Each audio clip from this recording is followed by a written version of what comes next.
పడిపోయిన చోటి పైకెదగడ మెట్లను పదును పెట్టు మొదలు 10 మందిలోన నీ ప్రతిభను చూపగ పట్టుదలతో కదులు ఏలు పట్టి నడిపించునురా ఎదురైన అనుభవాలు వేల ఏండ్లు వర్ధిల్లునురా నీ విజయ జ్ఞాపకాలు రాదురా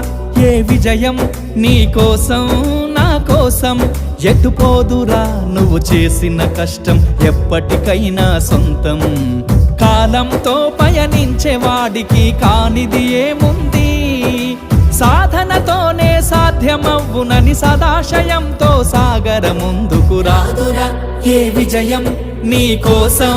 నా కోసం ఎటుపోదురా నువ్వు చేసిన కష్టం ఎప్పటికైనా సొంతం